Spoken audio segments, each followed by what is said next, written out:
Buenos días. Yo me llamo Alejandro Gañán. A ver. Soy psicólogo de una asociación que se llama SIAD. A ver si doy con esto, doy positivo desde el principio. Vale, creo que ya. Como decía, soy psicólogo de una asociación que se llama SIAD, que trabajamos ya hace más de 20 años en el área de las toxicomanías y las drogodependencias. Hoy venimos aquí a presentar un videojuego que hemos desarrollado a lo largo de los últimos 2 años, dirigido a la prevención de drogas, de drogodependencias hacia los adolescentes.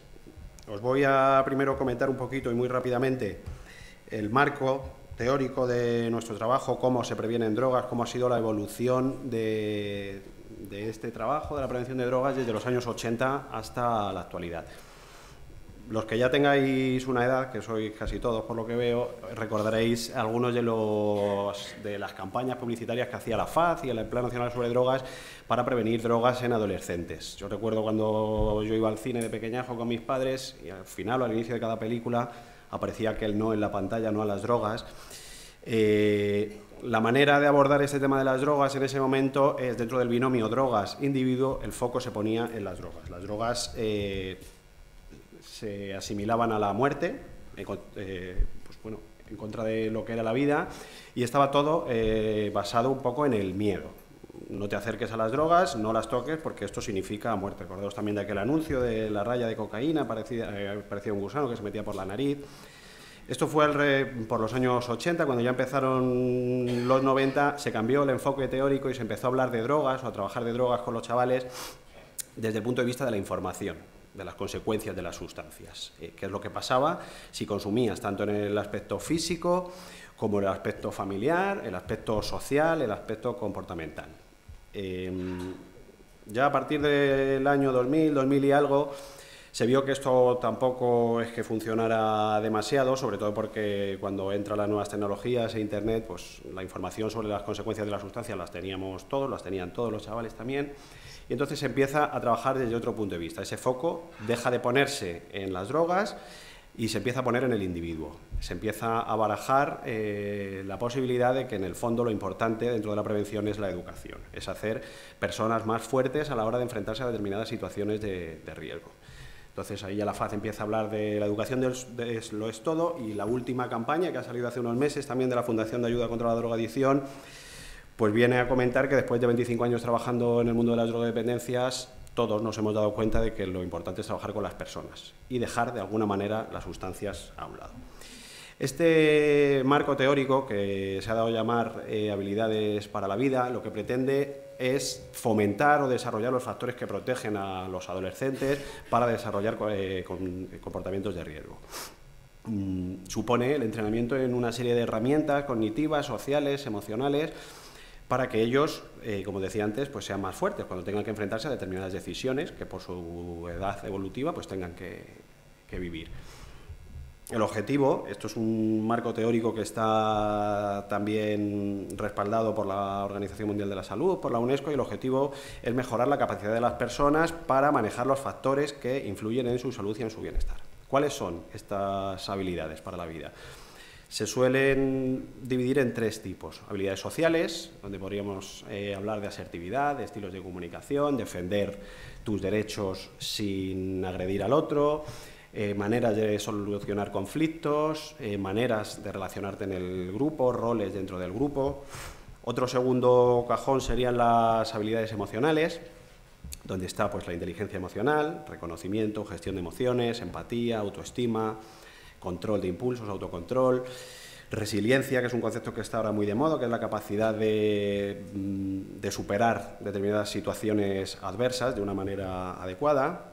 Y el tercer cajón serían las habilidades cognitivas, donde podemos hablar de proceso de toma de decisiones, de pensamiento crítico y también del diálogo interno, de la manera que los seres humanos tenemos de contarnos las cosas que nos van pasando.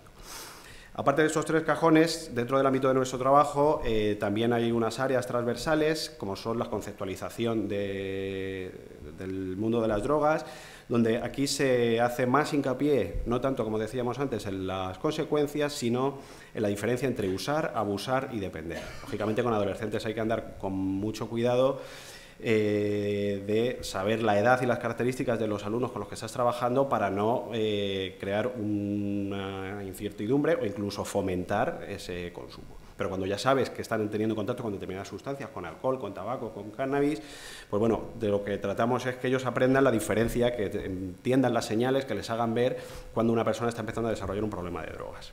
También nos metemos ahí con el tema de las tecnoadicciones, también con los estilos de ocio.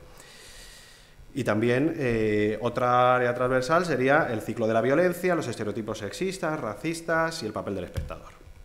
Aislados es un videojuego, es una aventura gráfica. Las aventuras gráficas son videojuegos donde tú sueltas a un personaje en una serie de escenarios y sin darle demasiadas instrucciones tienen que ir viendo, buscando elementos interactivos, y cuando pinchan esos elementos pues van teniendo un feedback, pasan cosas.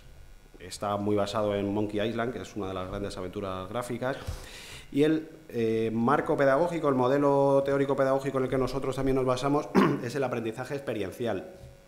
Está también muy demostrado que aprendemos haciendo, y por tanto lo que nosotros planteamos y el paradigma que nosotros queremos poner encima de la mesa es que no trabajen prevención de drogas rellenando fichas y haciendo actividades, sino que ellos primero juegan un videojuego, lo pueden jugar en sus casas, en solitario, porque se lo hayan mandado los profes, o bien en el aula de ordenadores, todos juntos. Cuando ellos viven determinadas actuaciones, viven determinadas situaciones y actúan, resuelven determinadas cuestiones que se le plantean en el videojuego, van hablando con unos personajes, con otros, ellos tienen que tomar decisiones. Hemos manejado también los libros aquellos de Elige tu propia aventura, según cómo tú vayas respondiendo te dirige hacia un lado de la aventura u otra. ¿Y esto qué es lo que hace? Que convierte el error en un valor pedagógico del juego. Nosotros tenemos chicas y chicos que son extremadamente tímidos, por ejemplo, y cuando ellos asumen la gestión de un personaje, actúan justo en el polo opuesto. ¿Por qué? Porque quieren probar qué pasaría si se comportan de una manera que ellos o no pueden o no saben hacer en la vida real. Está también bastante certificado que cuando una persona asume la gestión de un personaje tiene que poner en marcha una serie de procesos cognitivos que le hacen bueno, planificar, tomar decisiones, entender las consecuencias de sus comportamientos, etc. Por tanto, primero juegan el videojuego, en segundo lugar y posteriormente en el aula se les plantea un debate, está pensado para horas de tutoría de quinto, sexto, primero y segundo de la ESO, quinto, sexto de primaria y primero y segundo de la ESO. Entonces el tutor, el profesor, el orientador plantea un debate sobre cómo se han gestionado las situaciones, cada uno de los jugadores, y a partir de ahí los propios alumnos construyen conceptos, generan conocimiento, de manera que el profesor o el tutor, más que un profesor magistral, se convierte en un acompañante, un guía del conocimiento. A raíz de esta generación de conceptos, de las habilidades que estábamos hablando antes, se reflexiona y cuando ellos generan estos conceptos se convierten en una guía para su comportamiento posterior. Ellos luego experimentan con dinámicas que se les plantea dentro del aula, entrenan algunas de las habilidades y luego intentamos que las generalicen a su vida diaria. No sé si he dicho que es un videojuego que es gratuito, que es online y que está colgado ya en internet, aislados.es. Con esto, ¿qué es lo que ocurre? Que hay un cambio en la escuela, ya no son profesores, ya no somos profesores magistrales, como decía antes, sino que somos acompañantes. Las tecnologías, los videojuegos, hace 10 años en las escuelas y en los institutos eran vistos como un peligro, como Satán casi, y ahora de pronto, por la formación del profesorado, por la figura del profesor especialista en nuevas tecnologías, por los equipos, que cada vez son mejores y mayores dentro de los centros educativos, pues la gamificación se ha entrado en tromba. Hay mucho... Me has cortado todo el rollo. Bueno, a ver, un momentito. Nativos digitales, que son los adolescentes, han nacido en una era donde controlan las nuevas tecnologías casi mejor que los adultos. Más gamificación, pues supone, lógicamente, una alta motivación y una mejora del aprendizaje. Muy rápido, comento algunas características del videojuego. Está reconocido por el Observatorio Europeo de Drogodependencias y Toxicomanías y, bueno, lo que es el proyecto Aislados tiene una parte que es un juego de rol y otra que es el videojuego online gratuito. En el juego de rol pues tiene un cuaderno del monitor, un cuaderno del jugador. Este es un poco más específico para personas que ya entiendan un poquito y hayan jugado a rol, con una ficha de personaje, con algunas partes que son juegos con losetas y tal. Y luego en la parte del videojuego combinamos, como decía antes, sesiones online con otras actividades posteriores, discusión, dinámicas grupales.